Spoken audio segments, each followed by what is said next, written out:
Hello, everyone. This is Betsy Wurzel, your host of Chatting with Betsy on Passionate World Talk Radio Network, which is a subsidiary of Global Media Network, LLC. Our mantra is educate, enlighten, and entertain. The views of the guest may not represent those of the host of the station.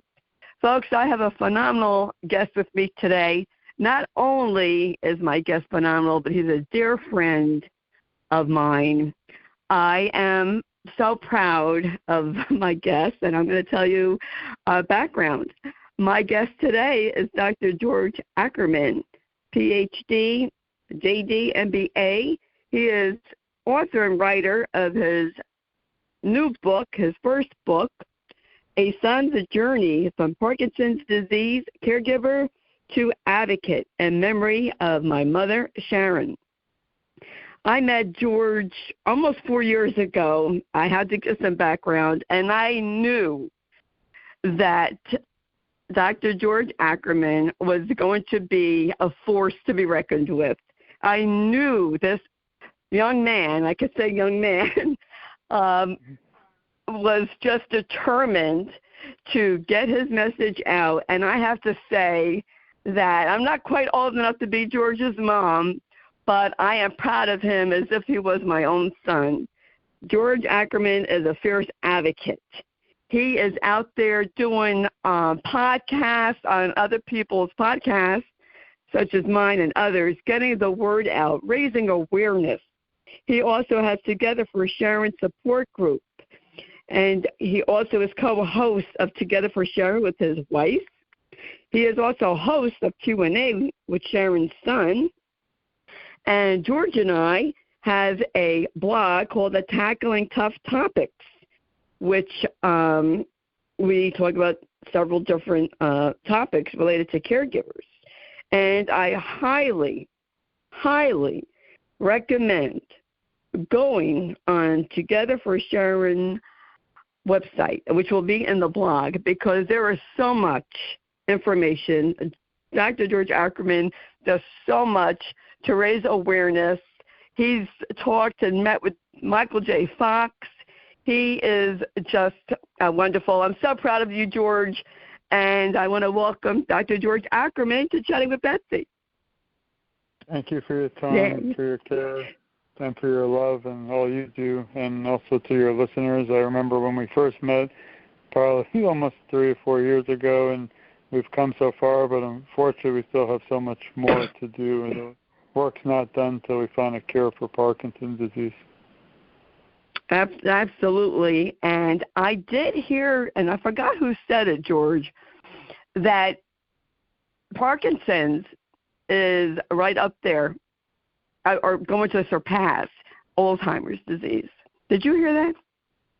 Yeah, sadly, it's the fastest growing neurodegenerative disease in the world. A lot of the groundwork for the advocates for Alzheimer's has kind of helped, because now we have had no legislation or any governmental intervention for Parkinson's disease patients and caregivers, and finally, proud to say we're actually talking live during history. And last December 2023, the House of Representatives, U.S., passed the first ever national plan to end Parkinson's disease, and it should be heading to the Senate this year or next, and hopefully it'll be passed and the President can sign it into law. But they actually mirrored a lot of the Alzheimer's disease legislature, because it's so, unfortunately, similar. And so I just wish we could end them all.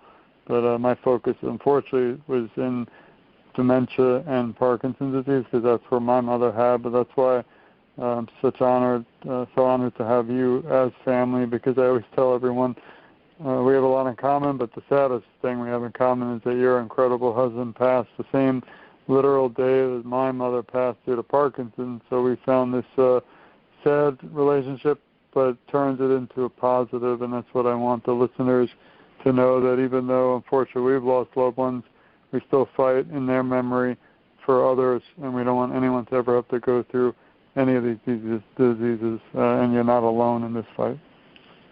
Absolutely. George, you don't mind if I call you George. I still Dr. George Ackerman, so formal. I've been called worse.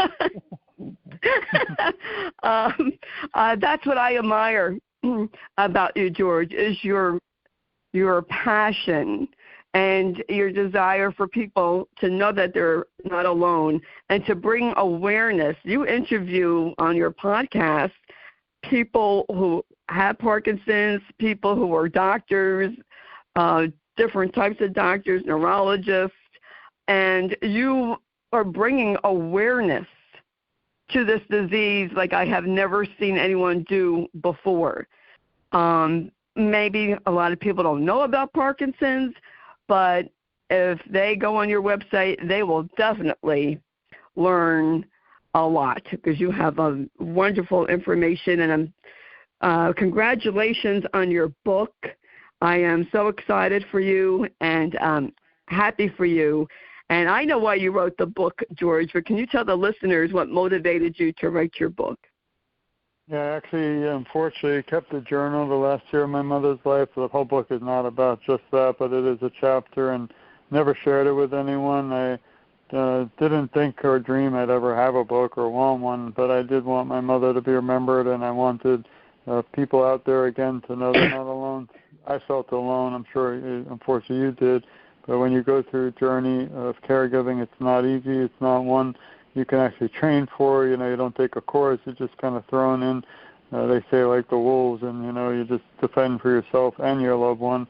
And I felt alone. So we started togetherforsharon.com first because I wanted to remember my mother, but I thought 3 or 4 people would see it, and today we've had over 40,000 people visit the site. And we don't ask for money. We don't want anything. We just want people to know that they're never alone, and I'm out there along with you by your side fighting for them and advocating, because unfortunately there's many people that no longer have a voice, either like my mother passed due to the disease, but also all the families. I mean, we've lost millions of people, unfortunately, due to both of these diseases, but their family members are still here, and I feel that their loved ones still matter, and our voices still need to be heard. So until we find a cure for both of these diseases or all of them, I'll still be out there fighting in her memory, but in memory of all those still fighting for diagnosed today. They are caregivers, but never forget all the caregivers, too, who lost a loved one due to Parkinson's. And that's actually, not to jump ahead too far, but I already have a follow-up book ready, and it's going to concentrate more on that. My book currently out just last week, The Son's Journey from Parkinson's Disease Caregiver to Advocate, means the world to me and my family. It's really in memory of my mother, but for people today who have those questions that I just never get to answer or might be tougher to talk about, that'll answer a lot of the insides of caregiving and Parkinson's disease. But that's, again, in memory of my mother and all those diagnosed today and their caregivers. Well, I saw a little segment, not little, but a big segment of the population still out there that are sadly still forgotten, and that's people like me and all the loved ones who lost somebody due to Parkinson's. And that's one of the big areas, too, that I really want to concentrate on. We even started a section on Together For Sharon for that and in memory. And it's not easy because I did 600 interviews with people who have Parkinson's, advocates, and you.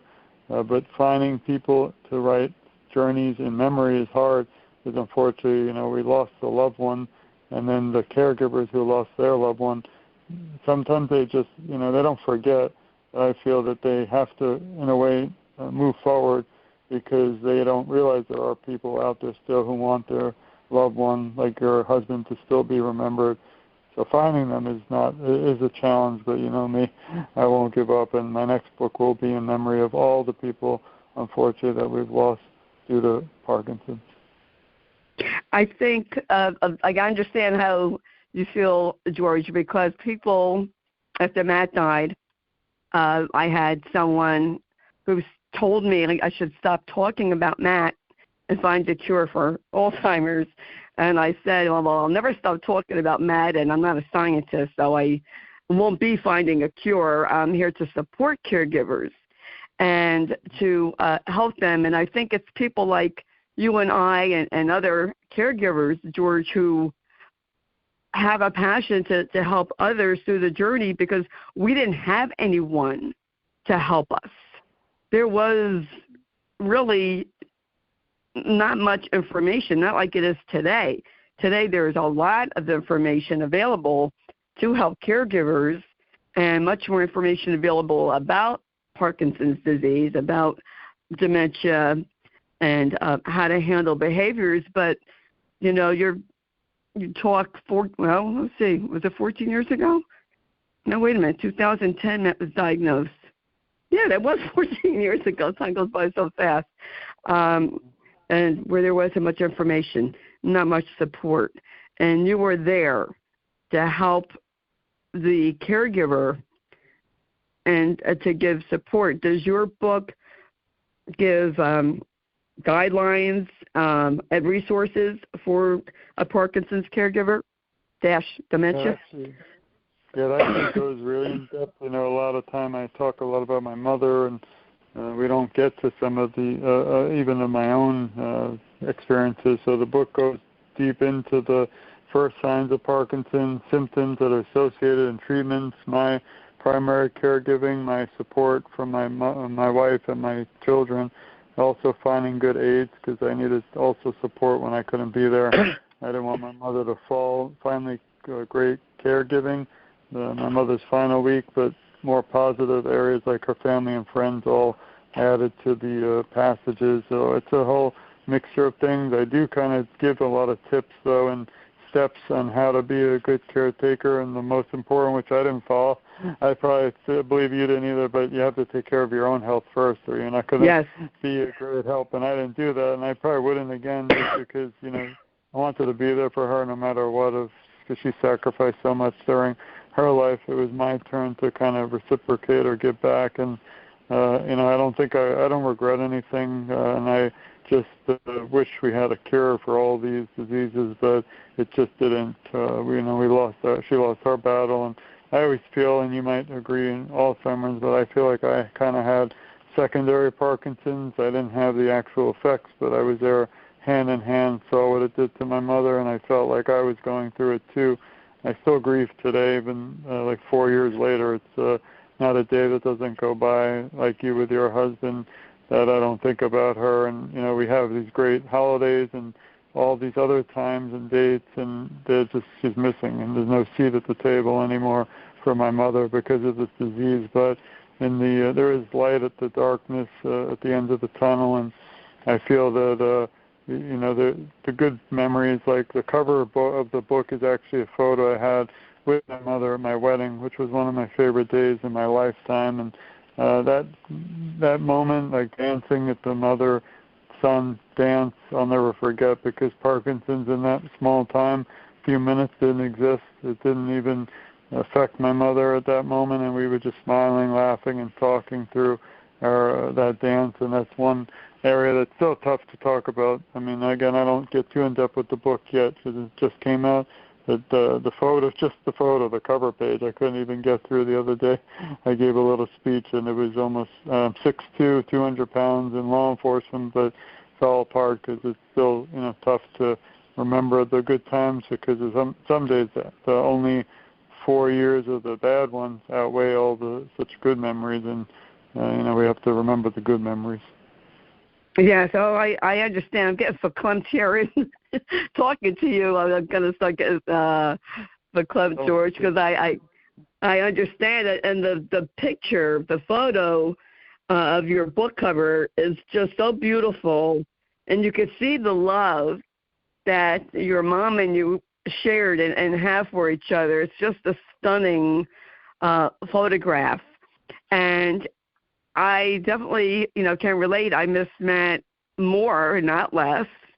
And, you know, my mom just passed away. She didn't have dementia, but she just passed away, you know, last month. And you remember the, you know, both the good times and the bad times. And what people don't realize, George, I want people to realize this. We who've lost our loved ones will never stop there's some of us, like George and I, we will not stop talking about our loved ones because we want to honor their memory. And I think the best way to honor our loved one's memory is to serve others, talk about their life, and help others. And you're doing that, George, and I know that your mom would be so proud of you because you are carrying on with your life.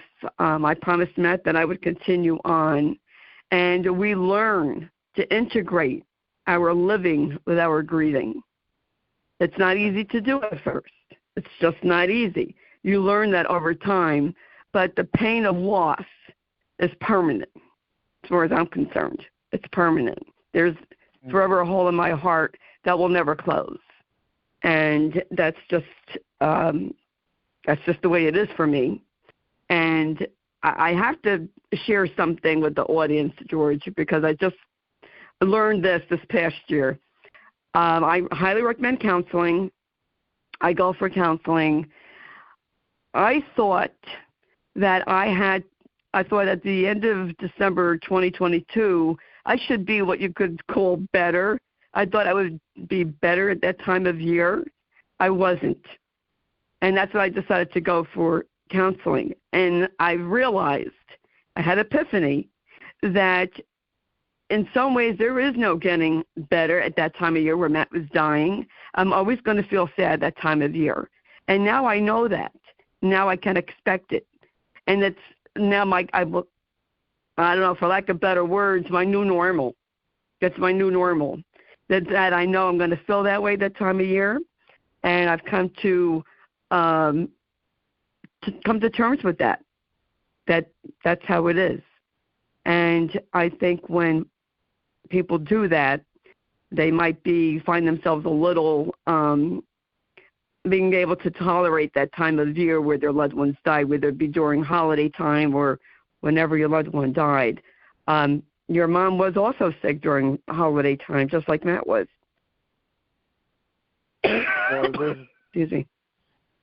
She was, and actually one thing that I find, I did the therapy, I didn't really like it, but I'm lucky, again, my wife is always like my therapist, but I'm not, it's probably a little similar to you. I don't have Parkinson's, so I'm not diagnosed, and I'm not currently a caregiver of someone alive with it. So I find ourselves in a population or community that's really forgotten, unfortunately, and that's, again, what I'm trying to focus on now a lot with my work and advocacy. But, even one time an organization, I won't say which one, I got an email, I think I told you this story, and it said, do you want to be on a council or an organ board or something like that? And I was so excited because I didn't know if I'd get it. I just wanted them to know I'm alive, I exist, and my mother, still matters, and my voice matters. Just because you lost a loved one doesn't mean you're no longer, a matter, which is scary. So I filled this out. I sat there like a PhD student or a doctor like I am, and a lawyer. I referenced things. I showed videos. I had clips, and it was 3 pages. I took 3 hours on it. I'm so proud of it. I went to submit it thinking, again, I won't get this, but at least they know I'm out there, and that's all I want, because I don't want anything in return. And so I go to press this button, and the screen pops up. It says, A, you're diagnosed with Parkinson's. B, you're a caregiver of someone alive, and then that's it. So I'm like, literally, my heart dropped. Felt like my mother passed away again, and I felt alone and very upset. But I don't just take that lightly. I fought back and wrote a book about it. Literally in 1 week, I probably knocked out 150 pages about how we're not, how a lot of times it's sad. Even in advocacy, you're just still forgotten by some of the organizations and even the events and things. So that's why I started. I'm glad we started TogetherForSharon.com because it's kind of been an outlet for me. It helps me grieve, and also we've created our own station.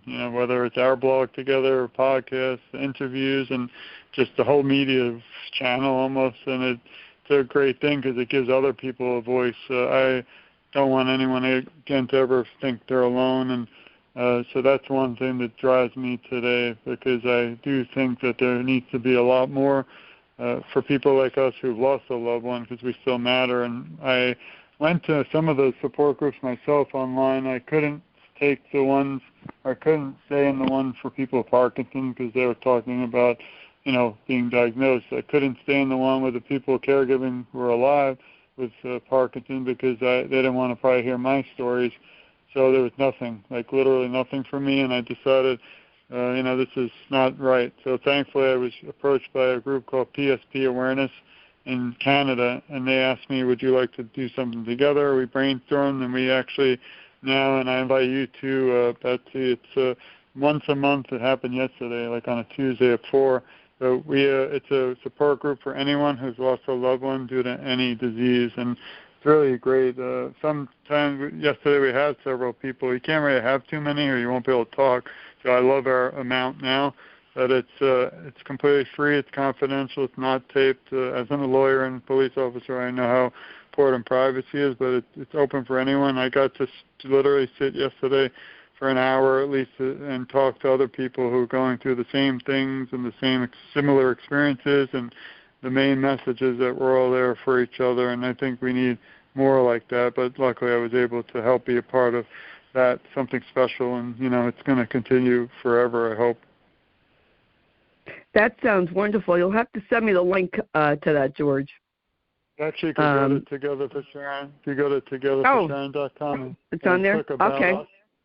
You click About Us, and then go down. You'll see it. But my site's getting too much stuff. I don't know how to stop it. And, sometimes I can't find even our blog, but it's there. That's great. You know what? You're right. There's. I was in a support group here in virtual in New Jersey, and it's caregivers, but different situations.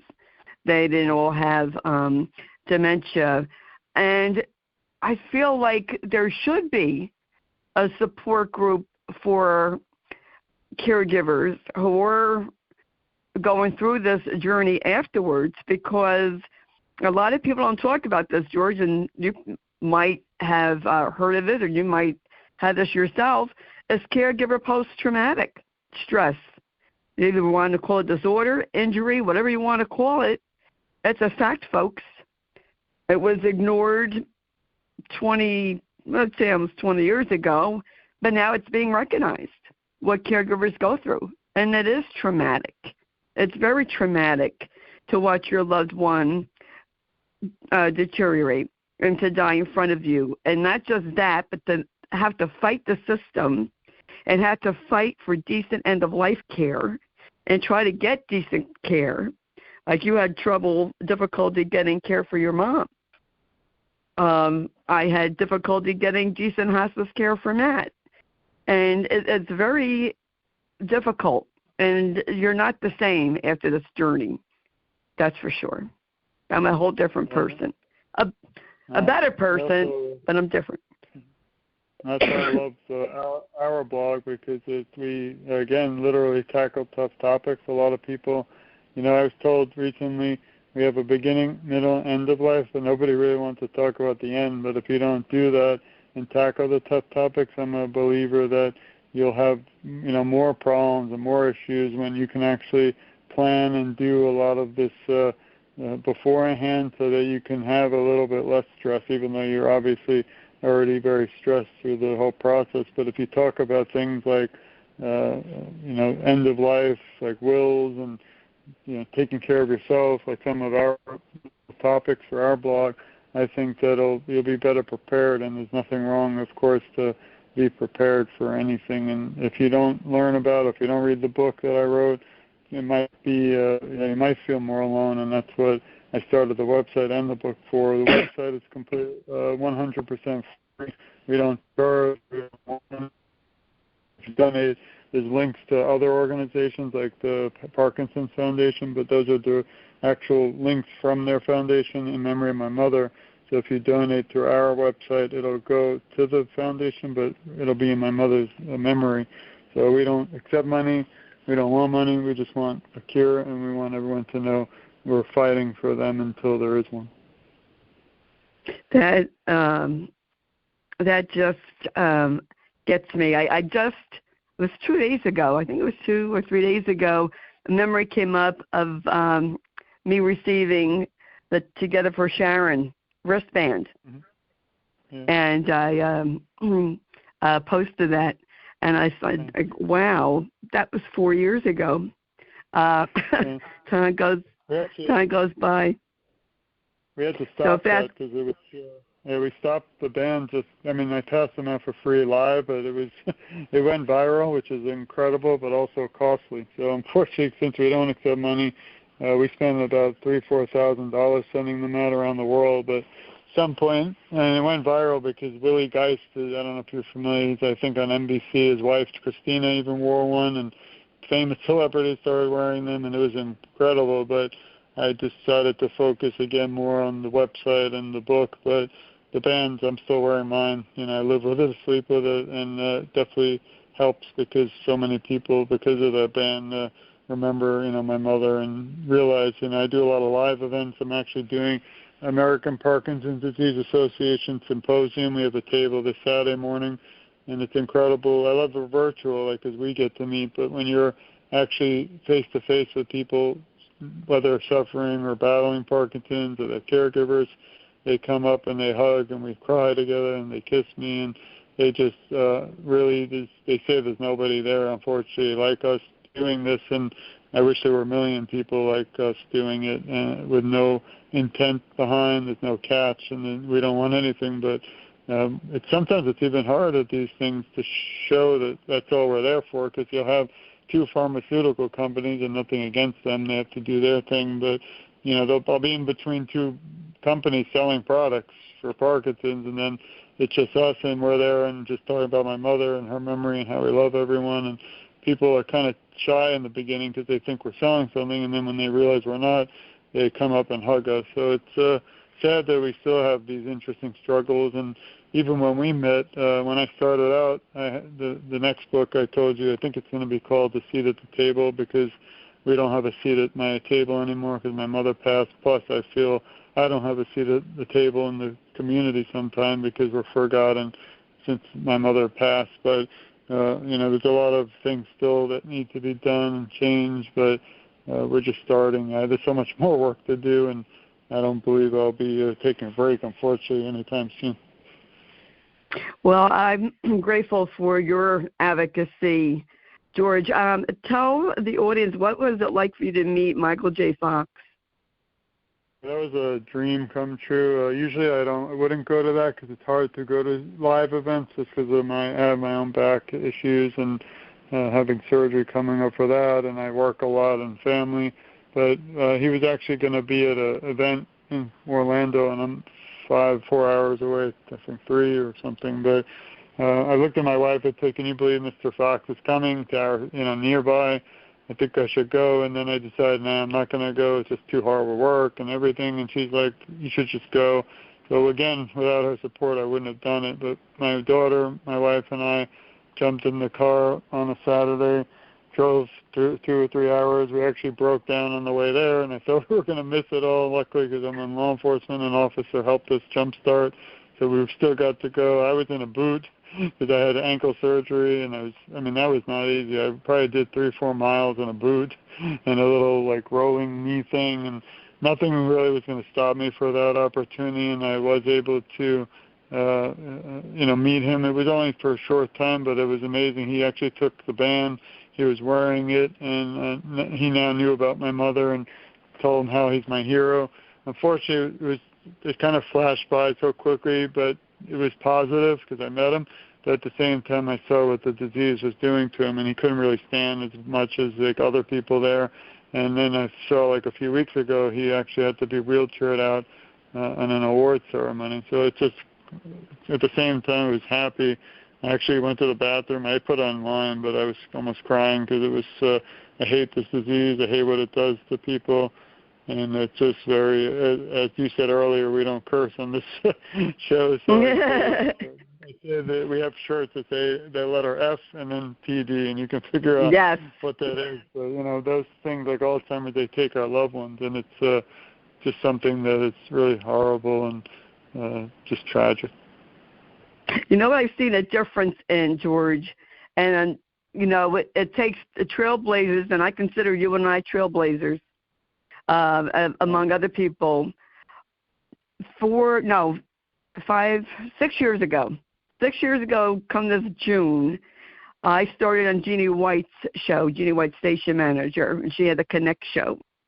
It was so hard to get caregivers to come on the show. They could have been anonymous and talk about their journey. Caregivers did not want to speak up. They didn't want to show their journeys. And I think when we talk about our journeys and talk about our experiences, it helps us, it helps other people. And I'm glad to see now more people showing their journeys, speaking up, and also honoring like their anniversaries on their loved ones' birthdays. You're seeing more of that. And why can't we celebrate our loved ones? I honor Matt on his birthday. I do the same thing with my father. I'll be doing it for my mom. I do it for my brother who passed away. And we have to put names and faces, George, to these diseases. Parkinson's, Alzheimer's, whatever disease, we need to make it personal and personalize it with names and faces. And you do that because you show pictures of your beautiful mom. And I just so admire your work. And matter of fact, folks, before I forget, I'm dedicating this podcast show in memory of George's mom, Sharon Riff Ackerman, a beautiful woman, and she did a fine job in raising a wonderful son. And I just so proud of you. I wish I could hug you. Someday I hope so, but I do appreciate it because I don't think there's many days I would get through a lot of this without you on my side, and I'm there for you. And like I said, the next book will be interesting. It's more like I'm working on releasing 4 interview books, which is not easy because it's very expensive. Even the first book, I'll honestly never make it back, which is not why I do this, so it's okay. But the next 4 will be the interviews. I've done over 600 throughout the world, and you're included, so you'll be in the book. And then I'm working on a children's. Yeah, we're doing a children's book from the grandmother to the grandkids that struggle, explaining it even to my children. Yeah. And so you're going to do a children's book about explaining Parkinson's? That's wonderful. From the perspective of like the grandma and the kids, because I still today can't figure out how to explain it. We already have the outline done. I actually am interviewing illustrators, and it's very expensive to do all this. Obviously, we love helping, and I love to do this, but I mean, just an illustrator is extremely, extremely expensive. But I think this message has to be out there.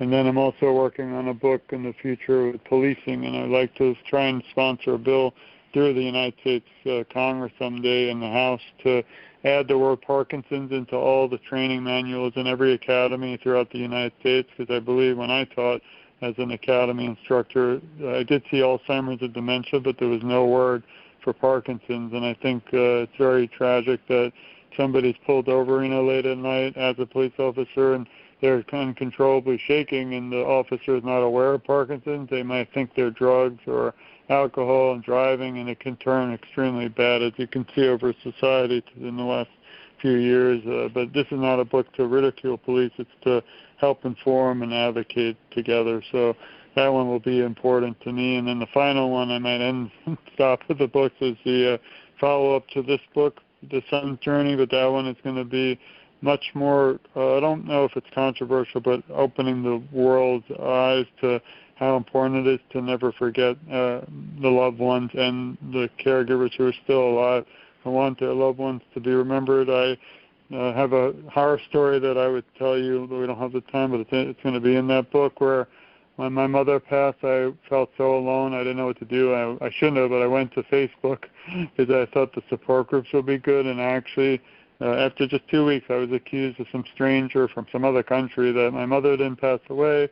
I wasn't really George, and this is all not real. So unfortunately, you do have scams online. Obviously, I'm not, because we don't accept money, so I don't know what kind of scam we'd be pulling if we just want to tell you we love you and we support you and we just want to cure. So that's that. But I actually share the comments. So somebody took my work, my website, and my Facebook. This is 4 years ago.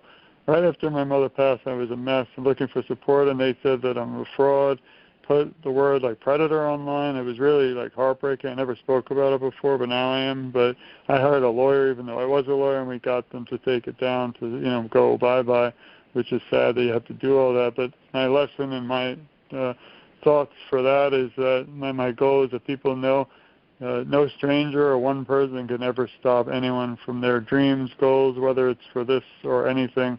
You always have to keep fighting and never quit or give up because some, troll or whatever you want to call it, some person who doesn't even know you or know your journey says anything. So that's going to be an interesting book, one that I want to thank you for being an endorsement or endorsing our book, the current one, but I won't be asking for endorsements on that book because, again, I'm going to kind of break the walls down and be honest, and that's the only thing I always want to be is I have nothing to hide, I have no shame, and I just really miss my mother, but I think if you hold back and you're not honest with everybody, then you're doing a disservice. So that's why I feel that there is a big need for more advocates for people who have passed for Parkinson's and Alzheimer's and people like us, because, again, I very strongly, and it's going to be the quote of the book, I believe our voices still matter and our family members still have a big meaning that can still live on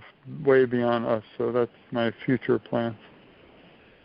Well, that sounds like a lot of work and a lot of time. I wish you the best, George. I think it's great to have a children's book about Parkinson's. I know there's children's books about Alzheimer's, so Parkinson's is important, and children can learn valuable life lessons being caregivers. And you're right, George, and I've heard from other male caregivers that I have interviewed, there is not much support out there for men. And that's wrong, folks. That men are allowed to grieve. That old school, and I call it old school bull crap about sucking it up and being a man is a bunch of bull crap. Men are human beings, and they are entitled to grieve and to cry. And I, allowed my son to vent to me. I told Josh, hey, you want to cry? Your father's dying. That's fine. And don't tell people, folks, especially men, be strong, because they've been strong. If you're a caregiver, you've been strong. Don't tell people that. How about saying, how can I help you? How can I hold space for you and support you? Try that instead. I think that would be a lot better. And I could go on and on about that, but we as a society, George, need to change how we raise our sons to be able to show emotion in a positive environment with support, and to, for men to be able to show that they are sad, they are grieving, they do need support. And there's definitely no shame in that. Men need support just as women do. May need a different type, but men need support also. And I'm so glad that you are very open and honest about your grieving. And I know it's not easy at times to be open, with the public and show how you feel. But you know what? By you doing that, you're helping other men, George. I was shocked to find out when someone pointed out, do I want to speak at the first ever online through a Caregivers Association, Cheryl Mims, but I was honored that she asked me to speak at a men's conference for male caregivers, because I didn't realize it was such an epidemic, and I was just amazed, and I definitely took the opportunities last week, so that's online. But I do also, I might be 6'2", 200 pounds in policing, but I was a mama's boy, and I'm proud of it. And my mother, again, was my best friend, and I would have done everything I had the opportunity to help her, even if I had to do it a second time. But that was something I think, again, everyone, like you said, should stand up, speak out, and everyone has a voice, but it's only silence if you don't speak up. And the only journey I always say that breaks my heart today is the journey I'm not aware of. So everybody has to, keep fighting, keep talking. Please share this podcast, and never forget you're not alone. Thank you, George. You are so amazing. George is like my adopted son, folks. I just took such a connection and a liking to George when I first saw him, and I said I knew I had to get to know him. I knew you were going to be really a force, and you are.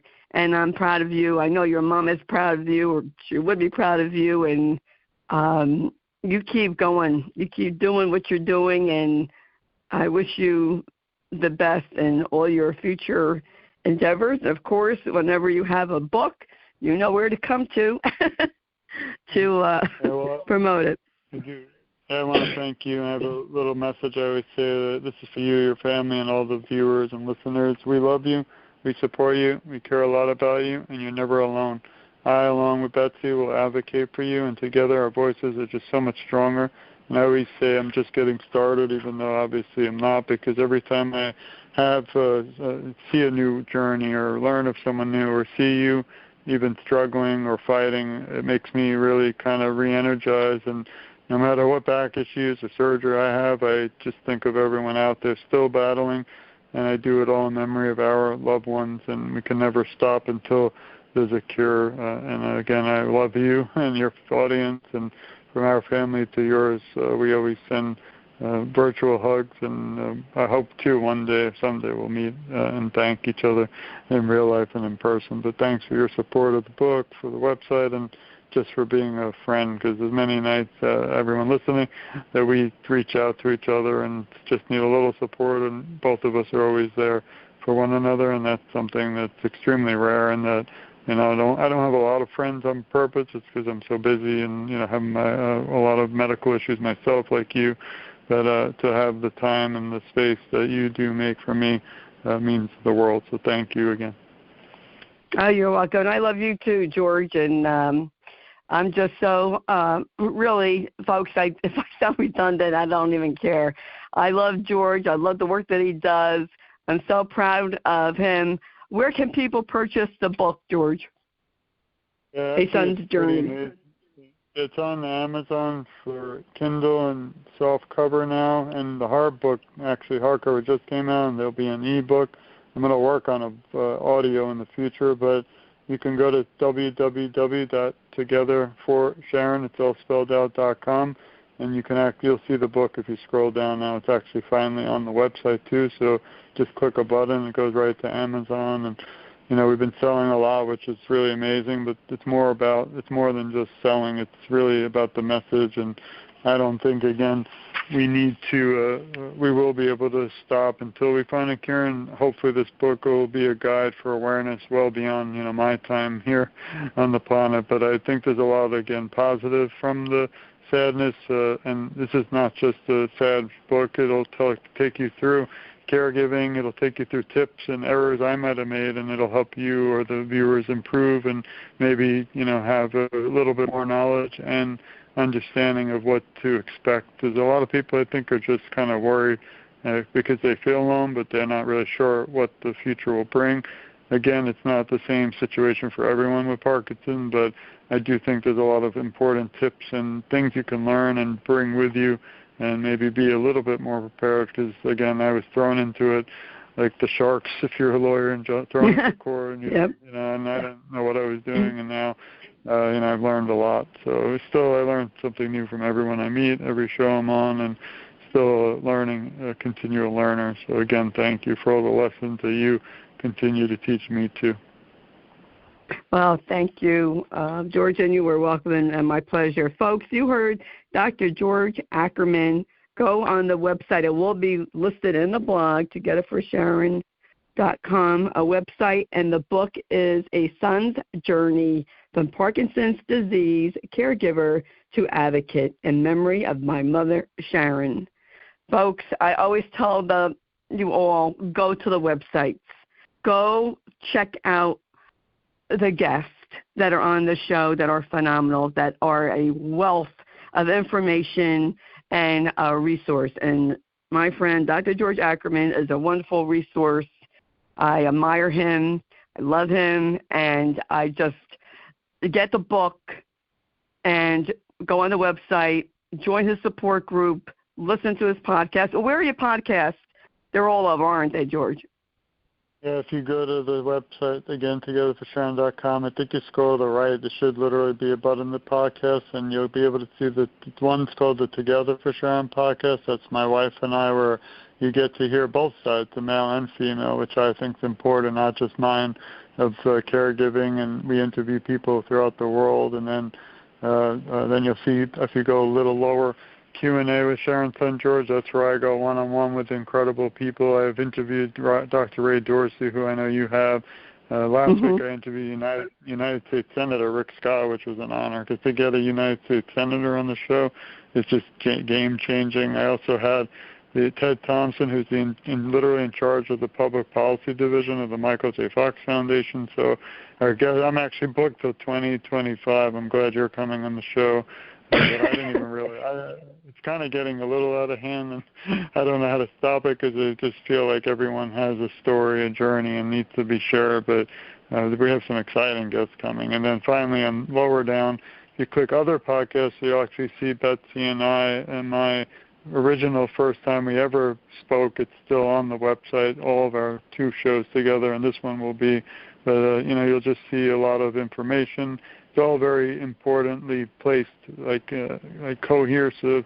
And also, when I was going through caregiving, I saw things that are all over the place. There's so much out there, but we have a link that says Partners of Parkinson's, and it shows you all the different organizations throughout the world for Parkinson's awareness. I have a new section we added. It's called People with Parkinson's, PWP, and that's actually a website or a section I started where people who have Parkinson's can give me their website and write 2 sentences, and I did it to help promote them because I want them to directly get donations and not just to go through these big organizations who sometimes don't really reach the regular people.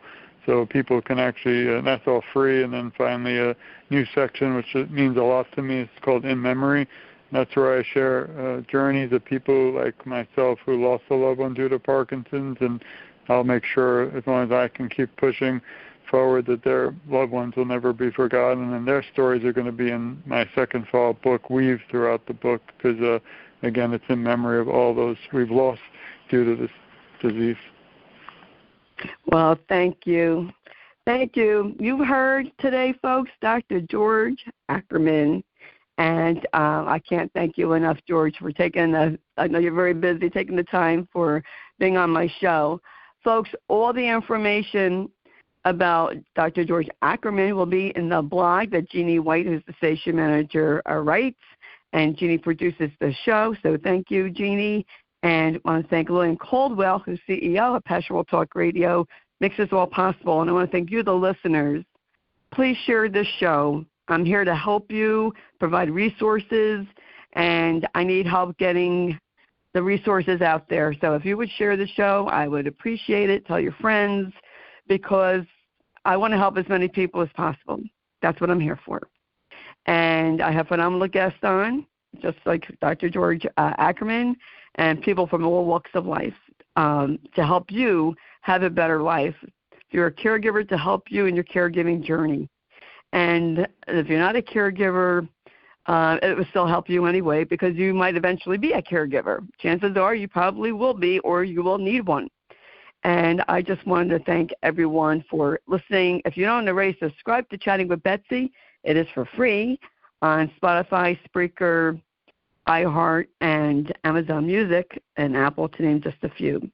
And as I always say at the end of my show, in a world where you could be anything, please be kind and shine your light bright, because we need it now more than any time, I feel.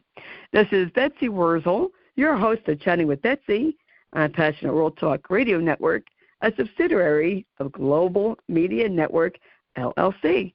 Talk to you soon. Bye-bye now.